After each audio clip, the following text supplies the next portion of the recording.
नमस्कार दोस्तों, study success में आप सभी का स्वागत है।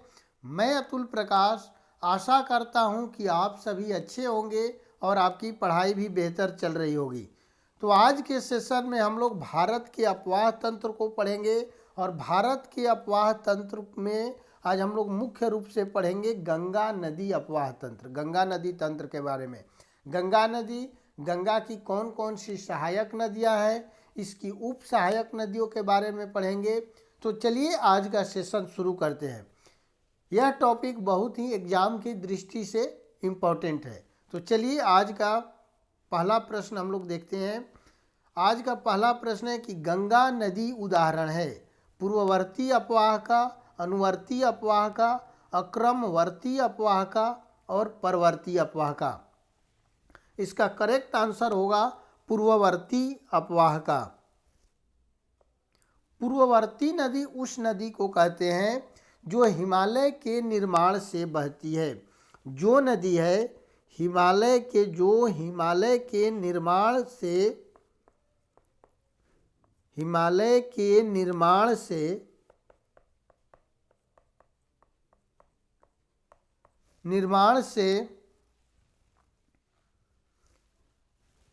निर्माण के पहले से बहती है, हिमालय के निर्माण के पहले से बहती है, उसे हम लोग पूर्ववर्ती नदी कहते हैं। पूर्ववर्ती नदी जो नदियाँ हिमालय के निर्माण के पूर्व से पहले से बहती है उसे हम लोग पूर्ववर्ती नदी कहते हैं। और इसमें एग्जाम्पल कौन कौन सा हो जाएगा, तो आपका हो जाएगा सतलज नदी, सिंधु नदी,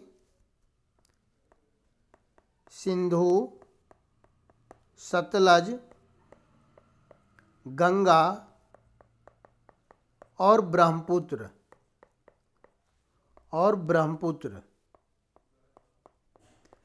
ये नदियां मुख्य रूप से पूर्ववर्ती अपवाह का उदाहरण है।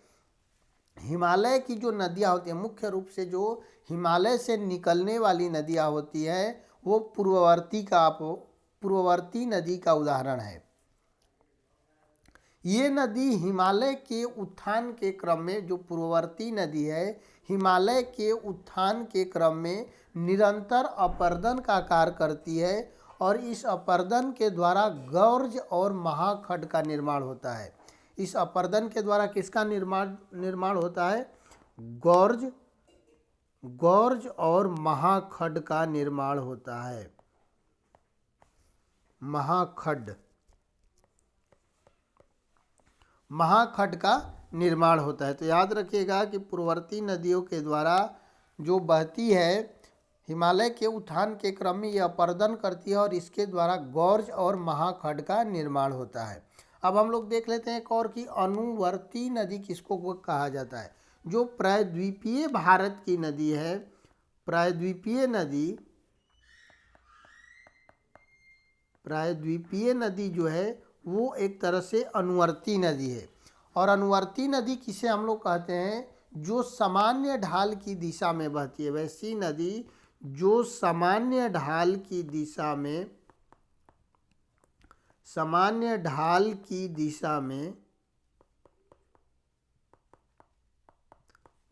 में बहती है वो है अनुवर्ती नदी। तो याद रखिएगा प्रायद्वीपीय भारत की नदियाँ जो है जो सामान्य पश्चिमी घाट से पूर्वी घाट की तरफ अधिकांश नदियाँ बहती है, ये अनुवर्ती अपवाह का उदाहरण है। अगले प्रश्न की तरफ आगे बढ़ते हैं कि बांग्लादेश में गंगा नदी को पूछ रहा है कि बांग्लादेश में गंगा नदी को किस नाम से पुकारा जाता है? मेघना, पद्मा, भागीरथी और महागंगा। इसका सही आंसर होगा पद्मा। गंगा नदी को बांग्लादेश में पद्मा के नाम से जानते हैं। और गंगा की यदि लंबाई की बात की जाए तो कितनी किलोमीटर है? 2525 किलोमीटर। यह पश्चिम बंगाल के फरक्का नामक स्थान पर, एक कौन है? वेस्ट बंगाल के फरक्का नामक स्थान पर फरक्का नामक स्थान पर बांग्लादेश में प्रवेश करती है। बांग्लादेश में प्रवेश करती है, प्रवेश करती है। जब भागीरथी और अलकनंदा नदी, जब देखेंगे कि भागीरथी और अलकनंदा नदी देवप्रयाग में दोनों नदियाँ मिलती है, तो वहाँ से गंगा नदी का निर्माण होता है। इससे पहले दो नदियाँ मिलती है, एक तरफ भागीरथी और दूसरी अलकनंदा। भागीरथी की यदि बात की जाए तो भागीरथी जो है गंगोत्री हिमनद से निकलती है, जबकि अलकनंदा सतोपथ हिमनद से निकलती है। गंगा नदी हरिद्वार से मैदानी भागों में प्रवेश करती है। कभी कभी आपसे प्रश्न ये पूछा गया प्रश्न है कि गंगा नदी मैदानी भाग में कहाँ से प्रवेश करती है, तो इसका करेक्ट आंसर होगा हरिद्वार से।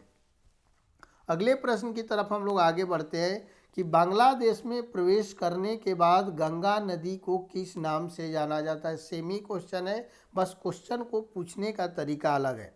बांग्लादेश में प्रवेश करने के बाद गंगा नदी को किस नाम से जाना जाता है। लोहित, पद्मा, काली गंगा और नवगंगा। इसका सही आंसर होगा पद्मा। पद्मा नदी जो है गंगा नदी जैसे ही बांग्लादेश में प्रवेश करती है तो उसे हम लोग पद्मा के नाम से जानते हैं। लोहित जो नदी है ये ब्रह्मपुत्र की सहायक नदी है। लोहित नदी किसकी सहायक नदी है? ब्रह्मपुत्र की सहायक नदी। याद रखिएगा कि ब्रह्मपुत्र की सहायक नदी है। अगले प्रश्न की तरफ हम लोग आगे बढ़ते हैं कि बांग्लादेश में प्रवेशोपरांत, मतलब कि बांग्लादेश में प्रवेश के उपरांत गंगा कहलाती है, तो इसका करेक्ट आंसर क्या होगा? पद्मा। मेघना किसको बोला जाता है? जब गंगा, ब्रह्मपुत्र और मेघना तीनों नदियां सम्मिलित रूप से बहती है तो इसे हम लोग संयुक्त रूप से मेघना कहते हैं। कौन कौन? गंगा प्लस ब्रह्मपुत्र प्लस मेघना, ये तीनों नदियां संयुक्त रूप से जब बहती है, तीनों जब मिलती है नदियां, तो इसे संयुक्त रूप से हम लोग मेघना के नाम से जानते हैं। अगला प्रश्न है कि सुंदरवन डेल्टा का निर्माण करने वाली नदी कौन है? गंगा और ब्रह्मपुत्र, गंगा और झेलम, सिंधु और झेलम, गंगा और सिंधु। इसका सही आंसर होगा गंगा और ब्रह्मपुत्र। गंगा, ब्रह्मपुत्र तथा मेघना नदी, गंगा, ब्रह्मपुत्र तथा मेघना नदी बंगाल की खाड़ी में गिरती है। जब ये तीनों नदियां सम्मिलित रूप से बंगाल की खाड़ी में गिरती है तो इसके मुहाने के पास गाद के अवशेषों को, सिल्ट को एकत्रित कर देती है, जिससे सुंदरवन डेल्टा का निर्माण होता है। सुंदरवन डेल्टा का निर्माण कैसे होता है? जब ये तीनों नदियां बंगाल की खाड़ी में गिरती है तो उसके मुहाने के पास ये नदियां अपने सिल्ट को बड़े पैमाने पर एकत्रित कर देती है, जिससे सुंदरवन डेल्टा का निर्माण होता है। सुंदरवन डेल्टा का नाम सुंदरवन डेल्टा क्यों पड़ा? सुंदरी नामक वृक्ष के कारण। सुंदरी नामक वृक्ष के कारण इस डेल्टा का नाम पड़ा है सुंदरवन डेल्टा। यह जो है सुंदरवन डेल्टा लगभग 10,000 वर्ग किलोमीटर क्षेत्र में 10,000 वर्ग किलोमीटर क्षेत्र में फैला हुआ है। 10,000 किलोमीटर क्षेत्र में फैला हुआ है। और इसके आगे हम लोग देखते हैं कि जो सुंदरवन डेल्टा है इसमें लगभग 104 द्वीप। सुंदरवन डेल्टा में कितने द्वीप हैं? लगभग 104 द्वीप। और इस डेल्टा का लगभग 1/3 भाग भारत में इसका 1/3 भाग, और बांग्लादेश में इसका लगभग, बांग्लादेश में सुंदरवन डेल्टा का लगभग 2/3 भाग अवस्थित है। सुंदरवन डेल्टा के बारे में एक और महत्वपूर्ण बात जान लें कि सुंदरवन डेल्टा यूनेस्को के विश्व धरोहर स्थल का हिस्सा है। सुंदरवन जो डेल्टा है यूनेस्को के विश्व धरोहर स्थल का हिस्सा है। विश्व धरोहर स्थल का हिस्सा है। स्थल का हिस्सा है। अगले प्रश्न की तरफ आगे बढ़ते हैं। अगला प्रश्न है कथन और कारण। गंगा बहुत ही प्रदूषित नदी है। कथन हो रहा है कि गंगा बहुत ही प्रदूषित नदी है। बहुत ही प्रदूषित है, ये बिल्कुल ही कथन सही है। अब हम लोग कारण पढ़ते हैं कि जो नदी जितनी पवित्र होती है वह उतनी ही अधिक प्रदूषित होती है। यदि गंगा बहुत अधिक प्रदूषित है तो क्या इसका कारण ये है कि जो नदियाँ जितनी अधिक पवित्र होगी वो उतनी अधिक मात्रा में प्रदूषित होगी। ये कारण बिल्कुल तरह से जस्टिफाई नहीं होता है। ये कारण बिल्कुल तरह से सही नहीं है, क्योंकि ऐसा कहीं भी रिसर्च में नहीं आया है कि जो नदियाँ जितनी पवित्र होंगी वो उतनी प्रदूषित भी होंगी। तो कारण आर आपका गलत है, तो इसका ऑप्शन होगा ए सही है परंतु आर गलत है। गंगा नदी के जो प्रदूषण का प्रमुख कारण है शहरों का अशोधित कचरा को बहाया जाना। प्रदूषण का कारण क्या है? गंगा नदी के प्रदूषण का कारण अशोधित शहरों का अशोधित प्रदूषण गंगा में मिलाया जाना। अशोधित प्रदूषण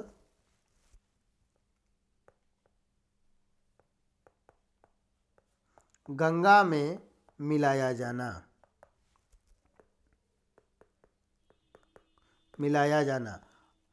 आप सब देखते होंगे कि गंगा के किनारे गंगा के तट पर जितने भी शहर अवस्थित है उनमें से अपने अधिकांश कचरे को सीधे डायरेक्ट रूप से गंगा में प्रवाहित कर देते हैं। उसे शोधित नहीं करते हैं। जब तक इसे शोधित करके इसके कचरे को या इसके पानी को गंगा में प्रवाहित नहीं किया जाएगा तब तक गंगा के जो प्रदूषण का स्तर है वो बढ़ता ही जाएगा।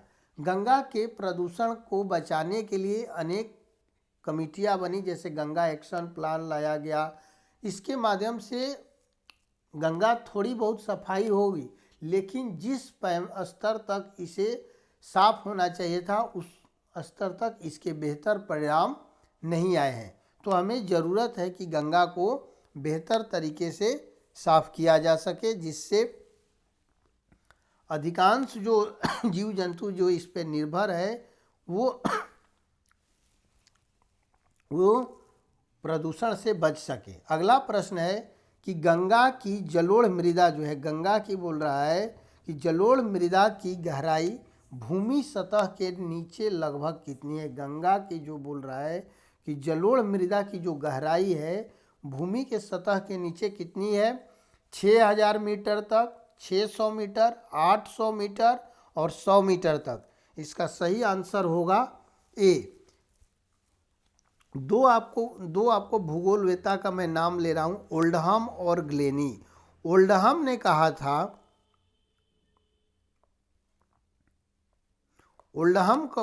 कहा था कि गंगा के जो जलोढ़ मृदा की लंबाई है 4000 से लेकर के 6000 मीटर तक ये इसकी गहराई है। भूमि की जो जलोढ़ मृदा की गहराई है 4000 से लेकर के 6000 तक। और ग्लेनी कहता है कि जो जलोढ़ मृदा की गहराई है 2000 मीटर तक है। ग्लेनी का तर्क है कि जलोढ़ मृदा की जो गहराई है 2000 और ओल्डहम का तर्क है कि ये 4000 से 6000 मीटर तक जलोढ़ मृदा की गहराई है। अब हम लोग देखते हैं कि जलोढ़ मृदा क्या होती है। वैसी मृदा नदियाँ जब देखते हैं कि पहाड़ों से जब उतरती है और मैदानी भागों में प्रवेश करती है तो मंड ढालों या वहाँ पर मैदानी भागों में नदियों के ढाल मंद हो जाते हैं, जिसके कारण भारी जो कर्ण होते हैं नदियों में, उसे वो वहन नहीं कर पाती और इन भारी कणों का वो निक्षेपण कर देती है, जिससे जलोढ़ मिट्टी का निर्माण होता है। जलोढ़ मिट्टी का निर्माण कैसे होगा? जब नदियाँ पहाड़ी भागों से मैदानी भागों में प्रवेश करती है तो उनकी जो ढाल होती है मंद होने के कारण भारी कणों को वहन नहीं कर पाती है, जिससे इन भारी कणों का ये निक्षेप कर देती है, जिससे जलोढ़ मिट्टी का निर्माण होता है। और यह मिट्टी सर्वाधिक जो जलोढ़ मृदा है सर्वाधिक उपजाऊ होती है। सर्वाधिक उपजाऊ ये मिट्टी है, जलोढ़ मिट्टी उपजाऊ मिट्टी है। अगले प्रश्न की तरफ हम लोग आगे बढ़ते हैं। निम्नलिखित कथनों का परीक्षण करें एवं नीचे दिए गए कूट से सही उत्तर चुनें। 4 आपका स्टेटमेंट दिया है और कूट दिया गया है और आपको बताना है कि कौन सा इनमें से स्टेटमेंट करेक्ट है। पहला स्टेटमेंट हम लोग देखते हैं कि देवप्रयाग जो है अलकनंदा एवं भागीरथी नदी के संगम पर स्थित है। रुद्रप्रयाग जो है अलकनंदा एवं मंदाकिनी नदी के संगम पर अवस्थित है। अलकनंदा जो है नदी बद्रीनाथ से बहती है। तीसरा स्टेटमेंट है कि अलकनंदा नदी बद्रीनाथ से बहती है। और चौथा स्टेटमेंट है कि केदारनाथ आदि शंकराचार्य द्वारा स्थापित सबसे बड़ी पीठ के रूप में मानी जाती है। आप हम लोग मैप इसीलिए मैं लगाया हूँ कि आप लोग क्लियर इसे देख सकते हैं। बोला है कि देवप्रयाग का मतलब इस पॉइंट की चर्चा की जा रही है। देवप्रयाग अलकनंदा एवं भागीरथी नदी के संगम पर स्थित है। ये आपका हो गया अलकनंदा और ये नदी आपकी हो गई भागीरथी। तो देवप्रयाग अलकनंदा एवं भागीरथी के संगम पर स्थित है, बिल्कुल करेक्ट आंसर है। रुद्रप्रयाग जो है अलकनंदा एवं मंदाकिनी के संगम पर है। ये रुद्रप्रयाग का ये स्थान है और यहाँ से मंदाकिनी नदी आप देख रहे होंगे और यह अलकनंदा। रुद्रप्रयाग में अलकनंदा एवं मंदाकिनी नदी का संगम होता है।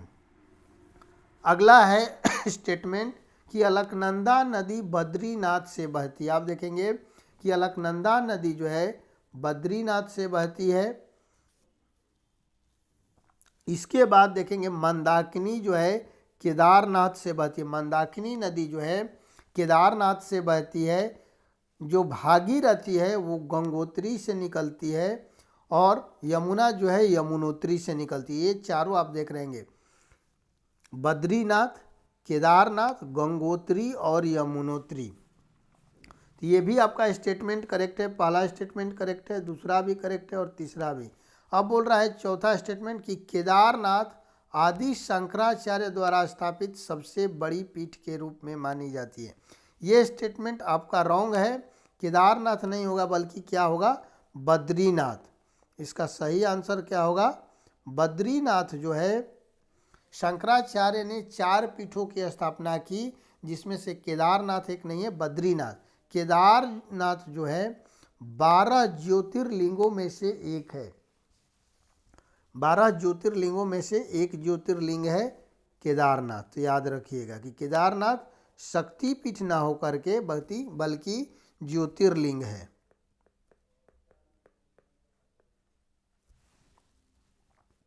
तो इसका करेक्ट आंसर क्या होगा? 1, 2 और 3। चौथा स्टेटमेंट गलत है। अगला प्रश्न हम लोग देखते हैं कि मंदाकिनी नदी किस जल प्रवाह अथवा मुख्य नदी से संबंधित है। बोला है कि मंदाकिनी नदी किस जल प्रवाह अथवा मुख्य नदी से संबंधित है। तो ये आप देखिए मैप में केदारनाथ से आ रही है मंदाकिनी नदी और इसकी मुख्य नदी कौन सी है? अलकनंदा। अलकनंदा आकर के यहाँ से मिल रही है। तो इसका सही आंसर क्या हो जाएगा? ए। 9 का आपका आंसर होगा ए। मंदाकिनी नदी जो है अलकनंदा की मुख्य नदियों से संबंधित है। मंदाकिनी नदी के बात की जाए तो मंदाकिनी जो नदी है कहाँ से निकलती है? चौराबाड़ी ताल से। मंदाकिनी नदी चौराबाड़ी ताल से ताल से निकलती है।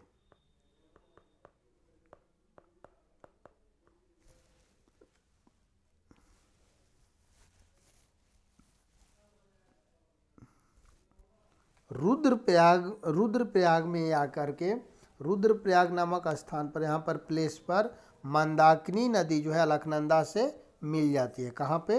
रुद्रप्रयाग में। रुद्रप्रयाग में अलकनंदा किससे, अलकनंदा से कौन सी नदी आकर मिल जाती है? मंदाकिनी नदी। अगला प्रश्न देखते हैं कि पूर्वी धौली गंगा सहायक नदी है। बोल रहा है कि पूर्वी जो धौली गंगा किसकी सहायक नदी है? अलकनंदा की, काली नदी की, गोमती नदी की और शारदा नदी की।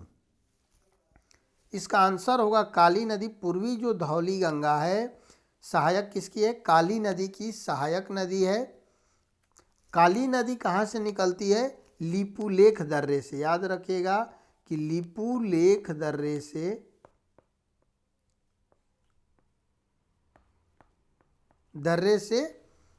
दर्रे के पास काला पानी से निकलती है। लिपुलेख दर्रे के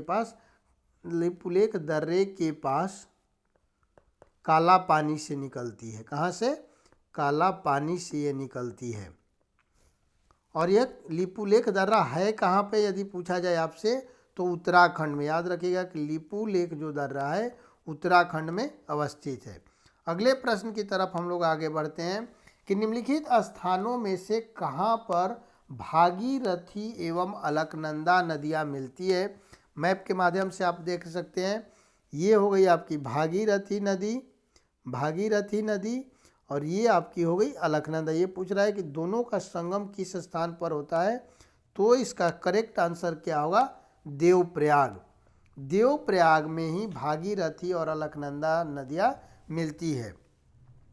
अगले प्रश्न की तरफ हम लोग आगे बढ़ते हैं कि निम्नलिखित में से किस स्थान पे अलकनंदा तथा भागीरथी का संगम होता है? विष्णुप्रयाग, कर्णप्रयाग, रुद्रप्रयाग और देवप्रयाग। देवप्रयाग में आपका भागीरथी एवं अलकनंदा का संगम होता है। रुद्रप्रयाग में यदि बात की जाए तो अलकनंदा प्लस मंदाकिनी।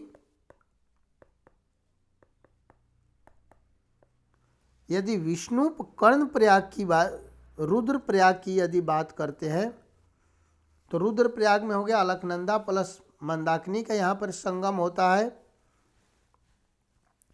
कर्णप्रयाग में पिंडार प्लस अलकनंदा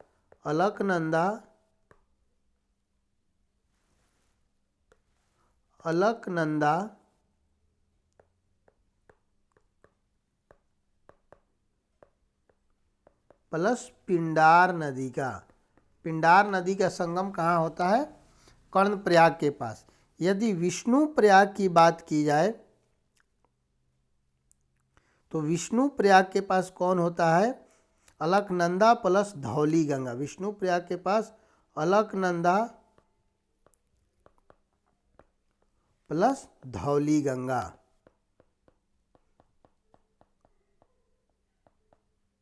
धौली गंगा का यहाँ संगम होता है। ये हो गया आपका धौली गंगा और ये हो गया आपका अलकनंदा नदी विष्णुप्रयाग के पास। तो इसका करेक्ट आंसर क्या होगा? डी। ये जितने भी इम्पोर्टेंट क्वेश्चन है वो किसी ना किसी एग्ज़ाम में पूछे गए हैं, तो ध्यान रखिएगा कि आप सब इन क्वेश्चन को इग्नोर मत कीजिएगा, बहुत अच्छे तरीके से पढ़िएगा। और मैप का प्रयोग हर समय आप लोग एटलस का देखते रहिए ताकि वो दिमाग में आपका एक मैप छप जाए, जिससे आंसर गलत होने की संभावना कम हो। अगले प्रश्न को हम लोग देखते हैं। निम्नलिखित नगरों में अलकनंदा एवं भागीरथी कहाँ मिलकर गंगा नदी बनाती है? बोल रहा है कि अलकनंदा एवं भागीरथी कहाँ मिलकर? हरिद्वार, ऋषिकेश, रुद्रप्रयाग एवं देवप्रयाग। देवप्रयाग में जो है अलकनंदा एवं भागीरथी मिल करके गंगा नदी बनाती है। यहीं से जब दोनों का मिलन होता है तो गंगा नदी होती है और हरिद्वार के पास से मैदानी भागों में प्रवेश करती है। हरिद्वार के पास मैदानी भागों में प्रवेश करती है। अगले प्रश्न की तरफ आगे बढ़ते हैं। उस नदी का नाम बताइए जो केदारनाथ से रुद्रप्रयाग के मध्य बहती है। कहाँ से? केदारनाथ से रुद्रप्रयाग के मध्य। रुद्रप्रयाग ये हो गया और केदारनाथ आपका यहाँ पे। केदारनाथ से रुद्रप्रयाग के मध्य कौन सी नदी बहती है? ऑप्शन है भागीरथी, अलकनंदा, सरयू और मंदाकिनी। जो मंदाकिनी नदी है इसका करेक्ट आंसर क्या होगा? डी, मंदाकिनी नदी। मंदाकिनी नदी कहाँ से निकलती है? केदारनाथ के पास से और अलकनंदा में रुद्रप्रयाग के पास आकर मिल जाती है, जबकि अलकनंदा नदी बद्रीनाथ से निकलती है। भागीरथी की यदि बात की जाए तो भागीरथी जो है अलकनंदा कहाँ से निकलती है? बद्रीनाथ से। और भागीरथी कहाँ से निकलती है? गंगोत्री से, गंगोत्री हिमनद से। अगला प्रश्न है कि निम्नलिखित में से किस नदी के तट पर, बोल रहा है कि निम्नलिखित में से किस नदी के तट पर बद्रीनाथ का प्रसिद्ध मंदिर है। पूछ रहा है कि बद्रीनाथ का प्रसिद्ध जो मंदिर है किस नदी के तट पर है। तो अभी आपने पढ़ा कि जो अलकनंदा नदी है बद्रीनाथ के पास से निकलती है, तो इसका करेक्ट आंसर क्या होगा? अलकनंदा। यहाँ पर बद्रीनाथ है, बद्रीनाथ के पास से ही अलकनंदा नदी निकलती है। जबकि मंदाकिनी नदी कहाँ से निकलती है? केदारनाथ से, केदारनाथ से। और गंगा नदी कहाँ से निकलती है? गंगा नदी जब भागीरथी और अलकनंदा दोनों का संगम होता है देवप्रयाग के पास, तो वहाँ से ये गंगा नदी के नाम से जानी जाती है। जबकि भागीरथी जो नदी है वो गंगोत्री से निकलती है, गंगोत्री से। नेक्स्ट क्वेश्चन है कि भारत की सबसे बड़ी बाह्य नदी कौन है। वो बोल रहा है कि भारत में बहने वाली सबसे लंबी नदी का नाम बताइए। ऑप्शन ए महानदी, गोदावरी, गंगा और नर्मदा। इसका सही आंसर होगा गंगा नदी। गंगा नदी की जो लंबाई है, गंगा नदी की टोटल लंबाई है 2525 किलोमीटर, 2525 किलोमीटर। यदि गोदावरी की बात की जाए तो गोदावरी की लंबाई है 1465 किलोमीटर। महानदी है 851 किलोमीटर। और नर्मदा की बात की जाए तो नर्मदा है 1312 किलोमीटर, नर्मदा 1312 किलोमीटर है। तो इन चारों ऑप्शन में जब हम लोग देखते हैं तो भारत की जो सबसे बड़ी वाह्य नदी होगी गंगा नदी।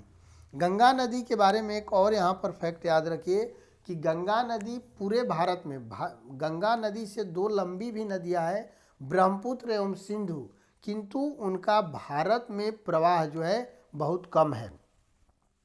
ब्रह्मपुत्र सिंधु नदी पाकिस्तान के अधिकांश भागों में बहती है, जबकि सिंधु नदी जो है तिब्बत वाले क्षेत्र में बहती है। तो भारत में उसकी लंबाई कम है, इसलिए इसका करेक्ट आंसर क्या होगा? गंगा नदी। अगले प्रश्न की तरफ आगे बढ़ते हैं कि भारत की सबसे लंबी नदी कौन सी है। भारत की यदि सबसे लंबी नदी की बात की जाए तो भारत की सबसे लंबी नदी ब्रह्मपुत्र, गंगा, गोदावरी और सिंधु। इसमें सबसे करेक्ट आंसर होगा गंगा। गंगा की लंबाई कितनी है? 2525 किलोमीटर। गंगा से लंबी नदी ब्रह्मपुत्र और सिंधु है, किंतु भारत में इसका विस्तार कम है। ब्रह्मपुत्र एवं सिंधु का भारत में विस्तार कम है, भारत में विस्तार कम है, विस्तार कम है। गोदावरी नदी की बात की जाए तो गोदावरी की लंबाई कितना है? 1465 किलोमीटर। 2008 ईस्वी में गंगा की यदि बात की जाए तो गंगा नदी को 2008 में राष्ट्रीय नदी का दर्जा दिया गया था, राष्ट्रीय नदी का दर्जा दिया गया था।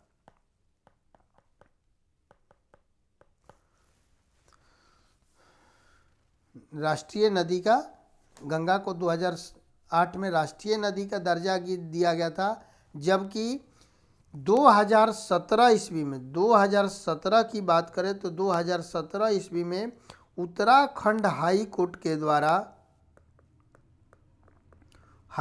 के द्वारा गंगा एवं यमुना नदी को जीवित मानव का दर्जा दिया गया था। जीवित मानव का